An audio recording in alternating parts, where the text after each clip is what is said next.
Hello, welcome to the Media Club. I'm your host, Matt Deegan. In the club today, Politico turns 10 in Europe.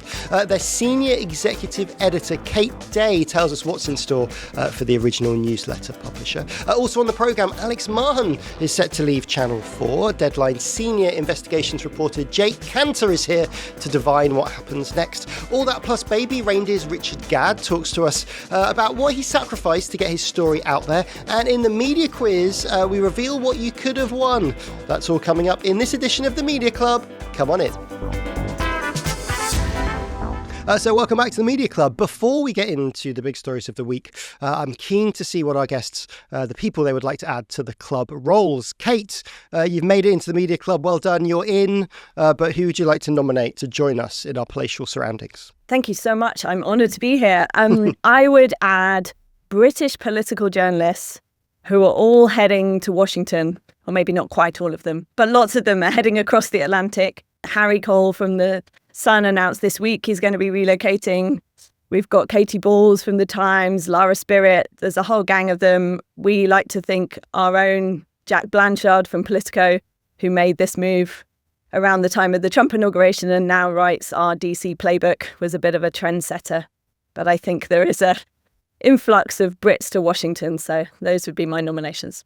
Yes, we'll have to open an American outpost to cope with all of them. The Harry Cole announcement was quite interesting. It's sort of positioning him as almost like a kind of Piers Morgan-esque multi-hyphenate, multi-platform chap. Do you think he's going to have success over that side of the pond? Well, I guess it depends really whether he is targeting an American audience or a British one. I do think Harry's got a very good way of connecting directly with people. He's brought that through all sorts of things he's worked on. You've got that from his Twitter feed for many years. Now, of course, with his YouTube show.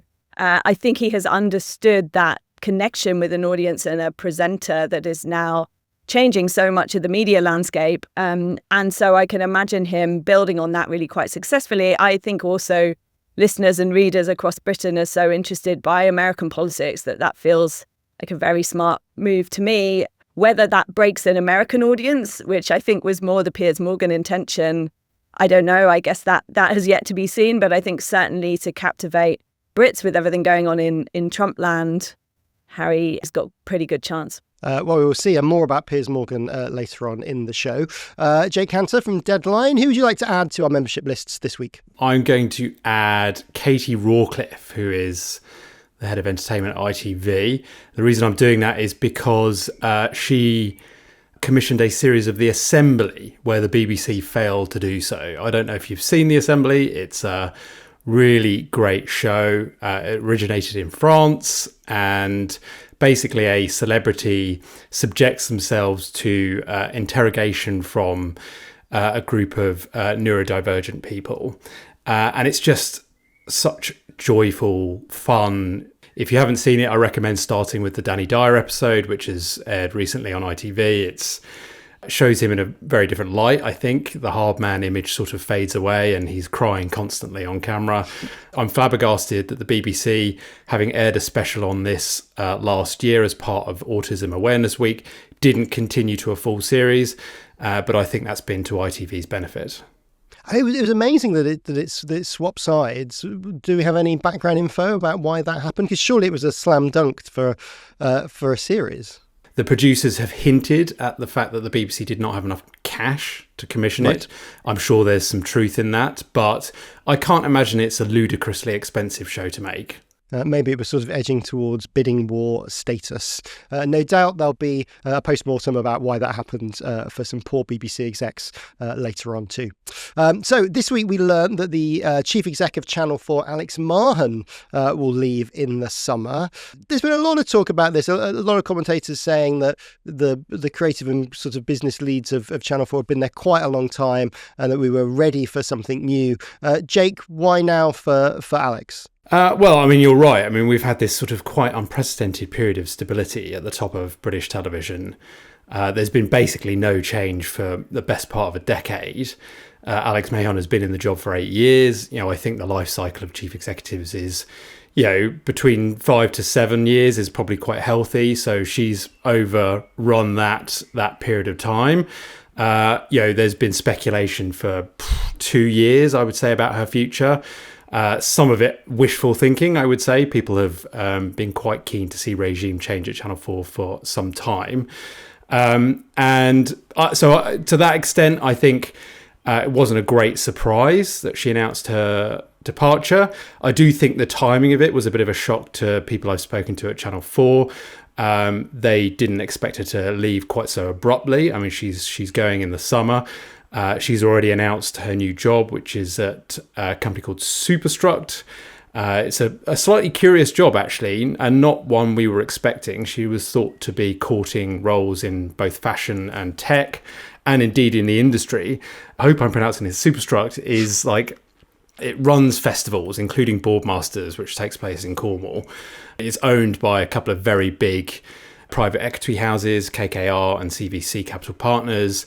Yeah, it'd be really interesting to see what she does there and whether she sort of enters the media space that we talk about regularly. I mean, is it also that Channel 4 job, loads of stress, always issues, same if you're the BBC DG, and not a huge amount of money to go alongside it where you could earn money, a decent amount of money elsewhere. Is it? I'm not sure I agree with that last one, sorry. Okay. She's been the best paid Channel 4 chief executive ever. I know, but if she was doing something similar at Disney, she'd probably do slightly better. Possibly. I mean, she's earned really good money at Channel 4. I don't think we should overlook that. I mean, look, I think she'll probably be remembered as the chief executive who has steered Channel 4 through quite chaotic and turbulent waters. She's contended with the pandemic and, an ad market crash, and perhaps most importantly, attempts to privatise Channel 4. I think it's really easy to forget how febrile the environment was around Channel 4. They had a sort of swaggering Boris Johnson government to deal with, and Nadine Dorries, a culture secretary who seemed hell-bent on privatising Channel 4. And, Alex is a scientist. She's a PhD physicist, and she made a very evidence-based case for Channel 4's future. And her sort of calm, methodical arguments basically won through, and common sense prevailed, and the government ditched it as a proposal. Channel 4, I don't think there's going to be privatisation conversation around Channel 4 for a long time. I mean, Kate, Jake's right. She lived through very political times, didn't she? Yes, absolutely. And a wave of politics that sort of blew in and then moved on to other places. So I think, I have no special inside track on Channel 4, but I certainly think I would echo the point about the complexity of the political storm she found herself in for a period of time. It does feel like, given shifts in global politics, the intensity of that one has probably moved on for the time being, and the next person in that seat won't have quite the same configuration to contend with, at least immediately. I don't know, though, that some of the underlying politics has gone away. I think some of those questions about the role of public service broadcasting in a new media landscape are still live and will bubble up again in due course. You see some of that all the time, but I imagine that will come back. So I don't think that's necessarily gone away, but I would agree that storm Channel 4 has sort of ridden through and come out for now. Piers Morgan's been back in the media news this week, declaring that certain newspapers just won't exist in the UK in 10 years' time. Kate, I mean, he's not wrong, but why is he saying this now? This is him making a case for his new YouTube offering. I would say I think the death of newspapers has been predicted the whole time I've been a journalist. I actually trained on a course that was called newspaper journalism and began my career on a tiny newspaper in Silicon Valley in California, and then at the Telegraph for many years. Newspapers so far have managed to evolve. It's been quite a bumpy ride, I would say, but they have come out the other side and are doing interesting things on all kinds of platforms nowadays. They're a world away from where they were even 10 years ago. So I would say the death of newspapers has long been predicted and so far hasn't happened. But he's not wrong that there's a huge amount of disruption to contend with, and that puts significant pressure on business models. And we've all seen examples of that. I mean, he's always very good at arguing for whatever he's doing now being the future.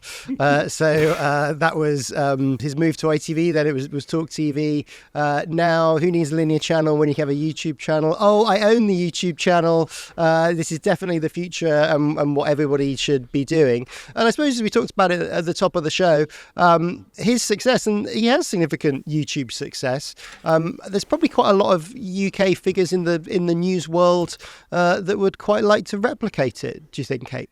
It's an interesting question, isn't it? I feel like so far we've seen much more of that in American media. There obviously have been notable examples in the UK, but I'm thinking of Washington that I know pretty well. There are all sorts of smaller players, both digital startups, but also people going solo and launching their own thing. A former Politico who I knew well from Brussels back 10 years ago, Tara Palmieri, did a similar thing in recent weeks. And I do think that's quite interesting. So far, we haven't seen quite such a fragmentation in British media, though Piers is a rare example. I do think we're seeing similar trends in terms of broadcasters launching podcasts or moving into different platforms. But really, for me, that's driven by an audience. So yes, there is this reaction amongst journalists, but it's really because we all know that media consumption habits are changing, and every journalist and every broadcaster wants to get in front of listeners and readers and form a relationship. So I think, it's interesting that we're starting to see that pattern here too. Jake, Kate mentions podcasts there. Morgan quotes his good friend, Gary Lineker, as the model that he wants to emulate, particularly the part where there's lots of US audience. And he doesn't just want to be a superstar himself. He wants there to be like a Piers Morgan of food and a Piers Morgan of sport. Do you think he's got the ability to do that? I mean, well, as we've been saying, he's a very effective self-publicist, and I have no doubt that he can build the Uncensored brand. I do think the goal hanger model of pushing into other areas of expertise is one that we'll probably see more of in the media environment, and I think Piers Morgan certainly has the ability to achieve that. So you might see like a sport uncensored, or I don't know, choose your subject, as you say, food uncensored. And I think it's really interesting that he talks, when he's talking about his ambition for the channel, he's not sort of entering the manosphere, this sort of right-wing conservative successful media ecology that's sprung up in America. He talks about being much more impartial than that, not taking sides and offering perspectives from all walks of life and all parts of the political arena. And that has clearly got him to the place where he is now. He's got nearly 4 million subscribers on YouTube, nearly a billion, just over 1 billion views. I think he's done really well to build and salvage that channel out of the wreckage that was Talk TV. I was talking to someone recently, and there's a bit of a difference between him working for someone else and now him working for himself. And the person was telling me that they couldn't get him to do certain amount of live reads when it was owned by News. Now he's more than happy to do any live reads because he sees how much money he'll get for them. I mean, there is a kind of interesting thing about becoming a business person, and he also did quite a long interview on Semaphor's media podcast, which is definitely worth a listen. And this, and in the Guardian piece that we've quoted, I think he's looking to raise some money to grow his business. I mean, Kate, there's sort of interesting thing of journalists, presenters wanting to become entrepreneurs. They do really want to own the fruits of their labours, don't they?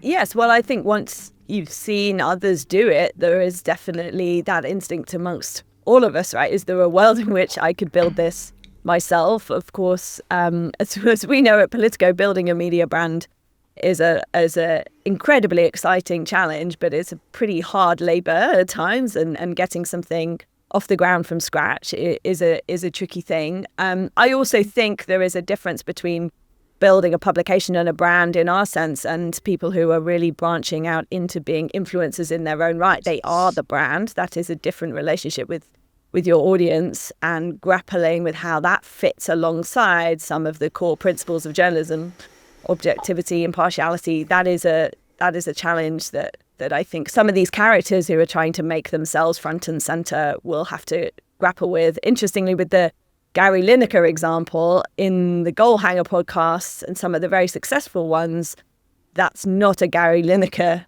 front and centre. He very much is the businessman. And I think one of the questions for Piers is, can he manage that? If it's about him and he is really the brand in itself, that's different to having him driving a brand somewhat more behind the scenes. And can he get that combination right? Obviously, somebody like Gary Lineker appears to be able to be both the front man and not. But that is an art too. And I think one you have to grapple with a bit, and if you're in Piers' shoes. Team manager, not striker, might be slightly challenging for him to cope with. But we will see.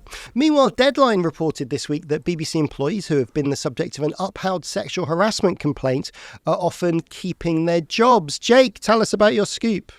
Well, so we wrote last week about how BBC employees who have had sexual harassment cases upheld against them have continued to maintain their jobs at the BBC. This was based on a freedom of information request. So I think there was 5 upheld cases over the past 3 years, and only 1 employee lost their job. So you've got individuals working at the BBC who the BBC believes that there is reasonable grounds and credible accusations of sexual harassment who continue to work at the corporation. And we published that last week, knowing that this week there was going to be a big review into the BBC's workplace culture being published, which was out on Monday. You'll be forgiven for there being a slight sense of deja vu. The BBC was keen to emphasise the fact that Change Associates, which was the external organisation that looked into its workplace culture, found that there was no toxic environment for employees, but the work could be done to improve awareness and trust in BBC processes when it comes to dealing with wrongdoing.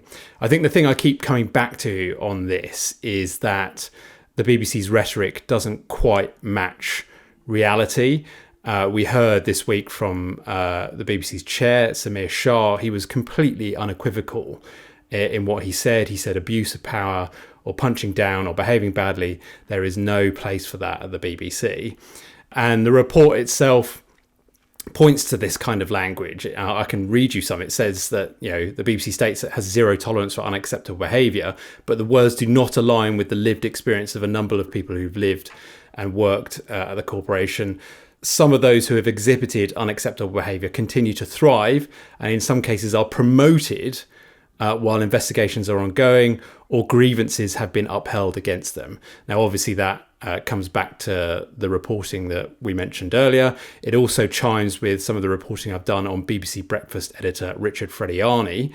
I've spoken to more than 20 people who have raised bullying and misconduct allegations against him, one of which was a woman who had an upheld complaint last year after she alleged that Frediani physically shook her during a newsroom exchange.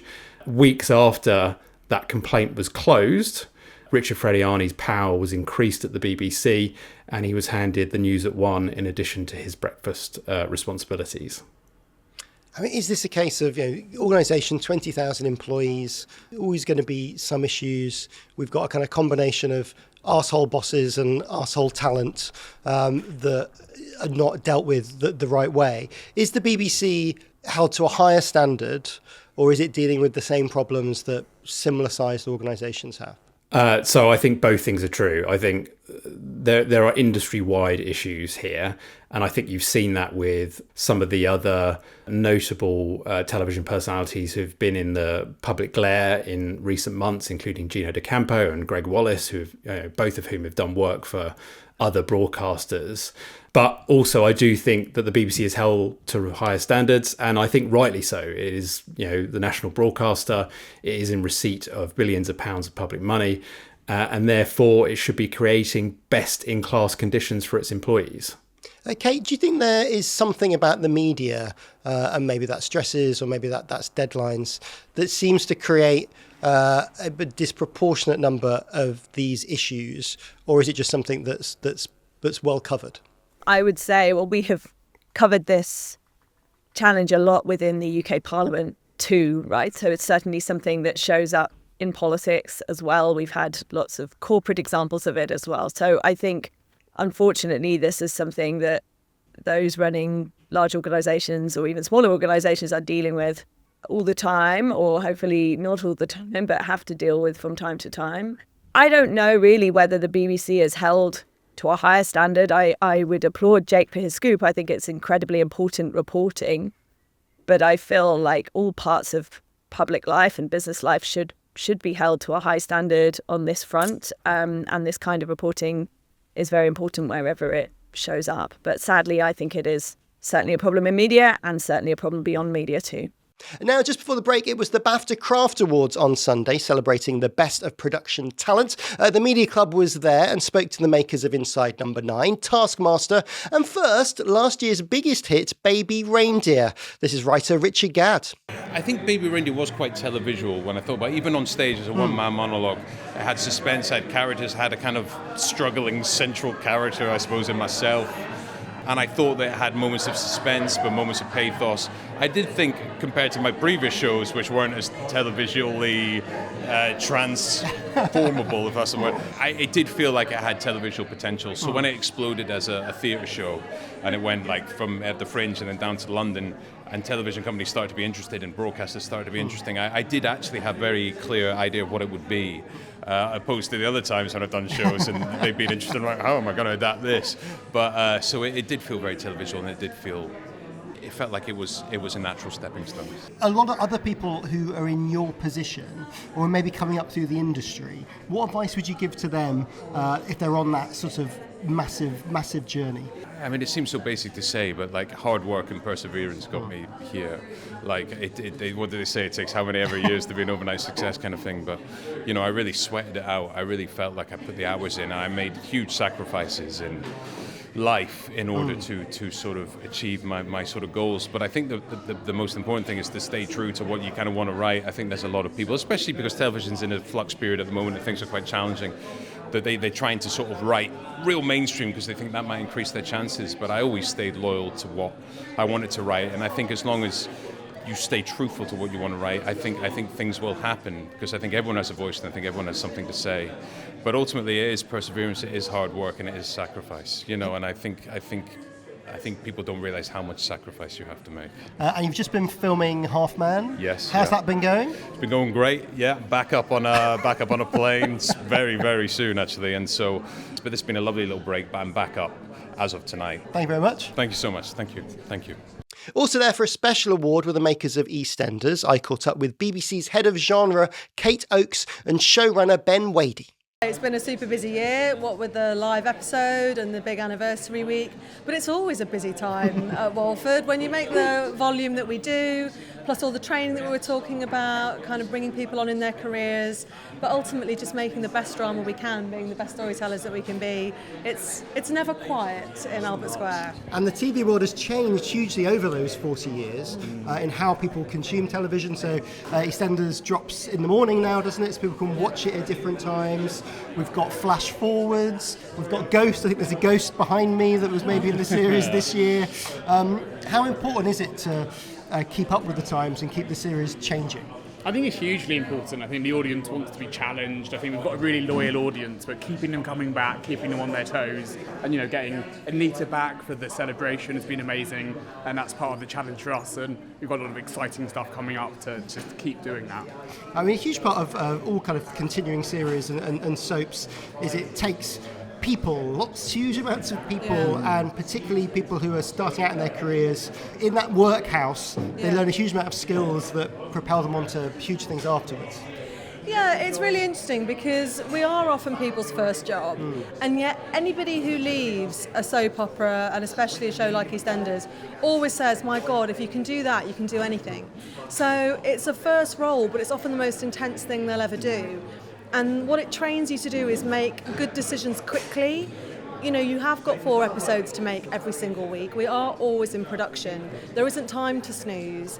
And if something goes wrong, if someone's ill or something goes wrong with the storyline and we've got to fix it very quickly, we're very adept at thinking on our feet. And I just think that's one of the best things about it. If you come out of working on a soap opera and if you come out of working on EastEnders, you can work anywhere in the industry, and we're really proud of that. And I've chosen to stay because I love it that much. I love how busy it is, and I love the pace of it. So yeah, it's a joy. So fans always love returning characters. And we had Cindy Beale's return, and now she's back once again. Yes. That's an important part of it, the mythology of a series and iconography. And keying into that. Yeah, definitely. But is that a challenge to think about what's gone in the past and think about what's coming up in the future?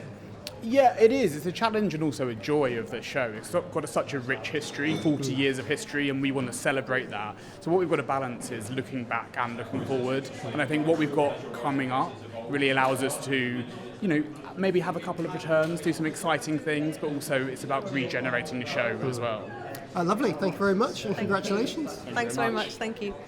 Andy Devonshire from Taskmaster, congratulations on your win. Well, thank you very much. So 10 years of Taskmaster. That's right. I mean, look, we're really lucky because we work on a show that we love doing. It's a small team, but we enjoy what we do and hopefully spread some joy and make people laugh. And we love doing what we're doing. And it's like, this is magical for me 10 years because it just feels like 100. So the original kind of Edinburgh Festival show has been doing its rounds on YouTube recently. Yeah. What was it from that moment that thought, hey, this should be on the television? It's a load of funny people doing funny things. It's really straightforward. I made a film with Alex a couple of years before when he was doing the Edinburgh show. He's a comic genius. He should be on telly. And he had a great idea and we got away with it for 10 years and we're making something that's lovely. So you got a new series starting on Thursday. Starting this week. How do you keep something like this fresh and interesting each time you come back with a new series? Well, because it's about people. It's about how people react and how people behave. We have a great team that makes everything different and distinctive. But we're really lucky that we are able to only work with lovely people. We only get great people along who actually make you laugh and find new ways of doing things. Each series is a new cocktail of different characters. It's a sitcom. It's not a panel show. And how would you do if you were faced with these tasks? I wouldn't get out of the green room. Hi, gents. Nice to see you. Hello. Congratulations both. Best writer at the BAFTA Craft Awards. 9 series of Inside Number 9. If you could have kept going, whether that's motivation, ideas, cash, for Netflix to come out with an amazing amount of cash to move over there, would you like to carry on making more episodes? Not really. It was our decision to stop, and it's nice to be in control of the end of a project. We may well look back in years to come and think, why did we stop doing it? They wanted it and we said no. But it was poetic to end on Series 9 after never knowing completely. You do one series and you wait and you hear, and then it was commissioned again and again, and that happened for 10 years. So we were very happy to arrive at a nice conclusion and not feel like our bar, which we've set for ourselves, has dipped. So no, good that we stopped. Also, because if we had carried on, we might not have got this pity BAFTA. They might have thought, well, they're going to carry on. We don't need to give them that. Yeah. And now we've it's not stopped. a pity BAFTA. Okay. It's legitimate. I know, writing. I'm being comical. So anthology series. Yeah. I'm very fortunate to be able to have different ideas, different characters every week in a world of television where people want things which are very, very similar. Do you think channels and streamers would do better to jump into the anthology world? Well, it's certainly a genre and a style of television that was hugely popular, and there's great traditions of fantastic series upon series of Tales of the Unexpected, and Alfred Hitchcock Presents, Twilight Zone, all these great shows that we loved as kids and would watch and would enjoy the half-hour kick of a little short story. And so that is in response to the hours and hours of the same thing for 20 series, and it gets good by series 17. I'm sorry, I've not got that many hours left in my life. It's a lovely thing to be able to watch, and I think in this world of slightly shorter attention spans, someone sends you a clip and it's a minute and a half, it's like, I can't bother with this. So I think we've hit something where people it's appealing to watch and dip in and watch a thing. And so maybe they should. It's harder to do. You say that it's not an easy thing because there's so much more thought. You're writing new stories every week, so it's like a pilot every week. I think of it as we've written 55 pilots, which is harder because the first episode of anything anyone will tell you, as writers, is the difficult one. It's the one where you set everything up, and then episode 2 and 3 people know the characters and you're not doing that anymore. But this, for us, was a challenge to each week write a new thing, set everybody up, and keep you gripped to a new story every week. And have you enjoyed putting it into a different medium with stage fright? Yeah, it's been really exciting to take it to the stage. We both started our careers in the theatre, and we wanted to make sure the show went out again. We did one ending for the TV show, but this is an ending. But we haven't of ended sorts. this. We're touring it in the autumn, so Yes. we've bought ourselves another reprieve. Reece Sheersmith and Steve Pemberton there. OK, when we return, why the newshounds at Politico are building a pub. I'll see you in a moment.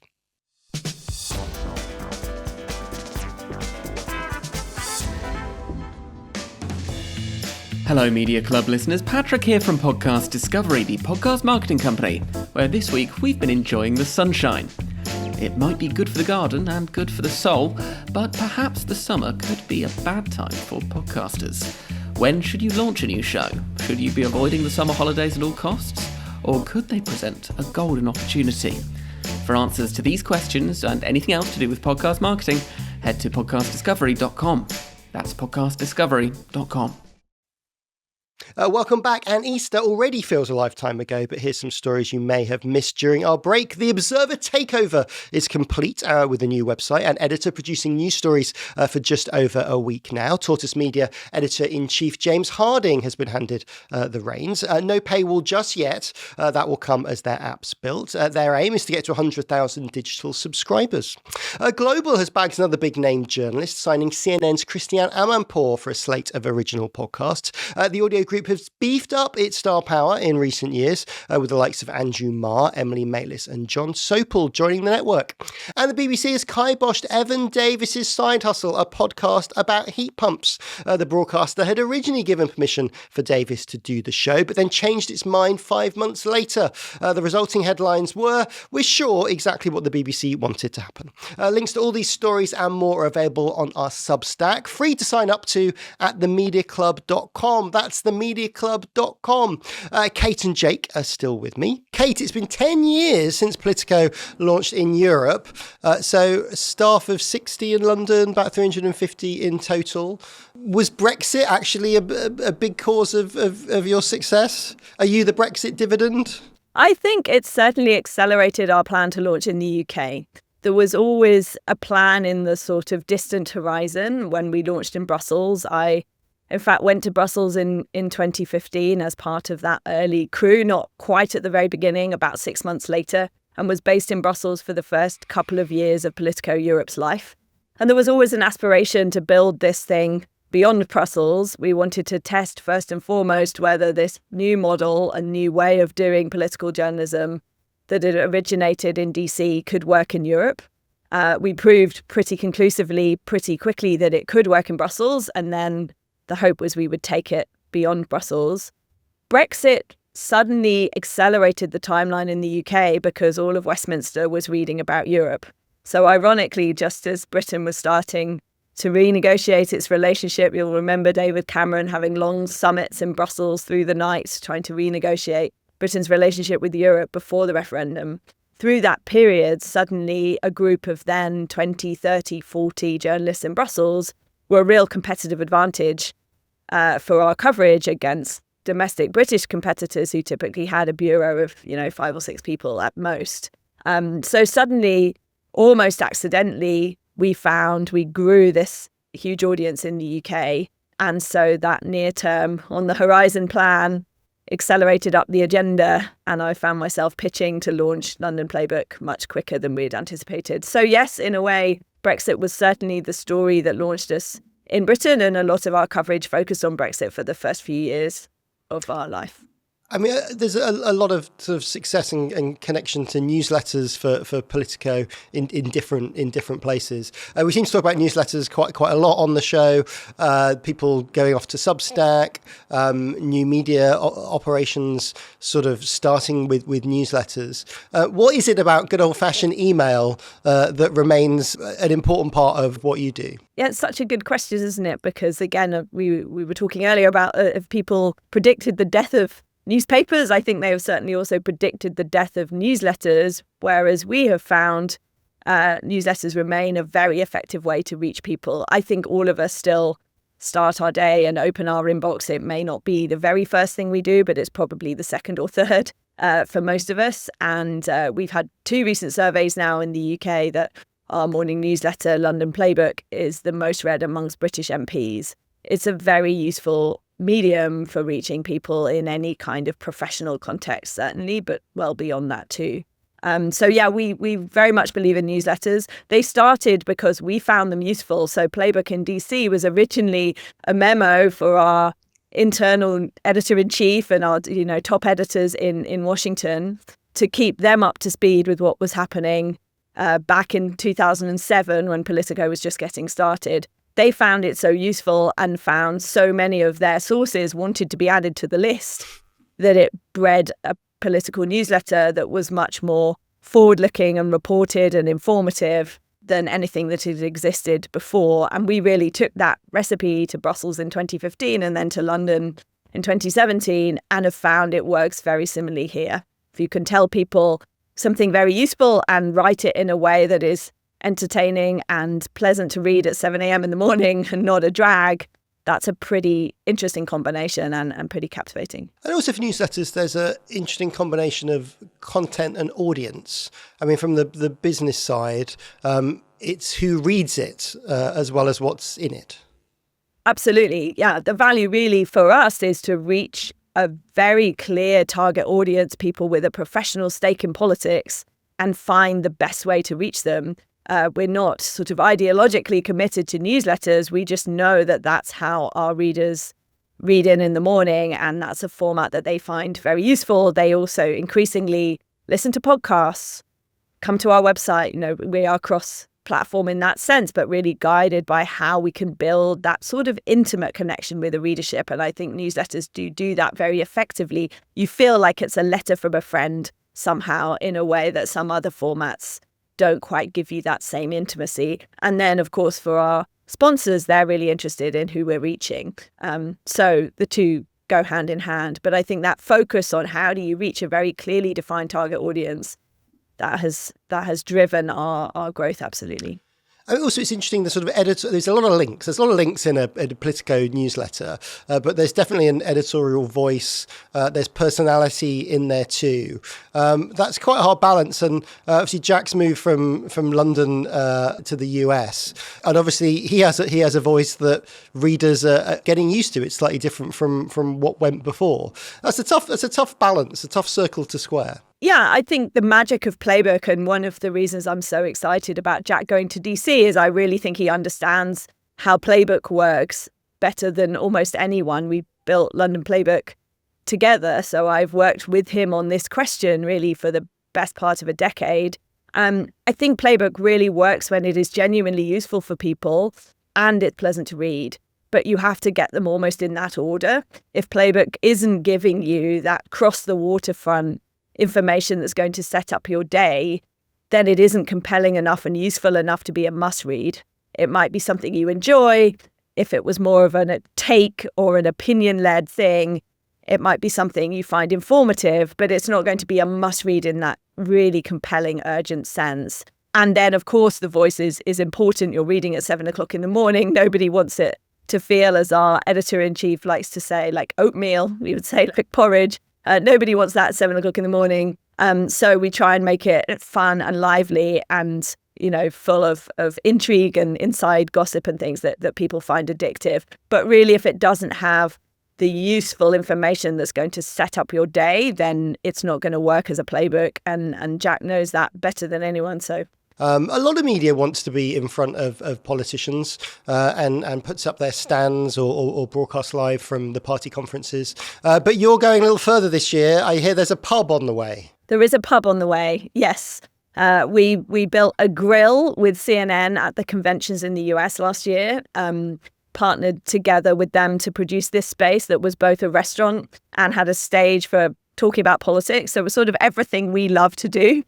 Talk about politics, talk to interesting people, bring people together. That worked incredibly well at the conventions. We took the same model to the Munich Security Conference, bit of a different crowd. Though there we had a pub, and that became a real draw for that audience. And we felt like Brits would love this too. So we're going to party conference. We're going to build our own pub and use it as a convening space. as I said, for all the things we enjoy most. Well, there's just enough time to have a drink whilst you hear some messages, and we'll be back with the media quiz.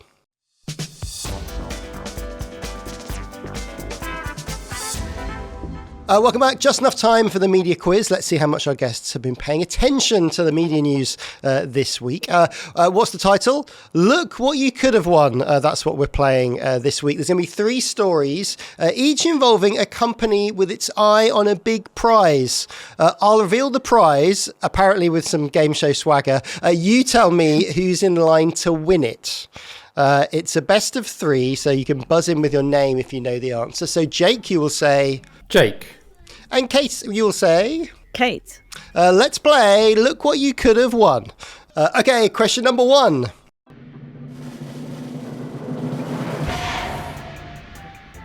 It's this 3 billion PSB, complete with fully functional studio arm and legacy broadcast business. Jake. Jake. So I'm guessing what you could have won. ITV, is that the answer? That is the answer. Yes. Tell us more. What's happening? Well, we don't know is the honest truth, because no one's confirmed anything officially, and ITV consistently no comments this, but it's very clear that it is courting sale conversations. The big consistent rumour over the last few weeks and months has been All 3 Media, which is backed by Redbird IMI, which also owns The Telegraph, somewhat controversially. For the moment. The reporting, and my understanding is that this is true, is that they have been locked in conversations to buy either all of ITV or just the production arm, ITV Studios. And then this week, the Financial Times reported that Banijay, which is a massive French production outfit, makes shows including Peaky Blinders and MasterChef. They are also circling ITV in a similar way. I mean, it's strange that the broadcast arm is basically a Brucey bonus, and that people are sort of after studios. Well, there'll probably be some back-to-back deal to flog off the channels to someone else. I mean, this deal, from what I can make out, could take all sorts of different configurations. And I do think if Redbird IMI and All 3 Media emerge as the preferred bidder, then that will raise all sorts of foreign ownership questions. And it may be that just flogging them, the production arm, is much more palatable than them owning a public service broadcaster. Okay, question number 2. So let's reveal that grand prize. It's this special, beautiful golden mask designed in 1955 by US sculptor Mitzi Cunliffe. Kate. Kate. So what you could have won, a BAFTA? You could have won a BAFTA. Who won a special BAFTA? Or who's on the line to win a special BAFTA? Mr. Bates versus the Post Office. Yes, they've managed to get all the Very other well awards, deserved. so they get the full set by getting a special award. I must say, it rather suggests that they haven't won one of the awards in the main event, I must say. So I'm sure they're competing in Best Limited Series, and I mean, it's got to have gone to Baby Reindeer, hasn't it? That prize, I would imagine. I think they've got enough on their shelf. They've done pretty well. Yeah. Also, I think every postmaster has now been to a TV award ceremony over the last year as well. Okay, question number 3. It's this all-expenses-paid trip to a luxury castle resort in Scotland. This premier attraction has plenty of activities for all the family, though you may all fall out with each other. Jake, yes. This is Celebrity Traitors. Yes, they are filming it right now and have revealed, basically they've had to reveal who the celebrities are, because otherwise there'll be a million long lens photographers trying to snap It's them. drones they've been really having to fend off, I think, from what I've been told. They could have made that one of the games, just how many drones can you smash. It's a proper celebrity lineup. Who are some of the people that caught your eye? Oh, it's a stellar lineup, and do you know what? There were quite high expectations for this, and I do think they've probably delivered. So, fair play to Studio Lambert and the BBC. Who have they got? They've got the likes of Stephen Fry, Bob Mortimer, Claire Balding, David Olusoga. I mean, it will just be a massively intriguing and fun watch, I'm sure. So I think that makes Jake our main winner. So what would you like? Would you like a BAFTA trophy, a free entry into the Traitors, or ITV's broadcasting arm?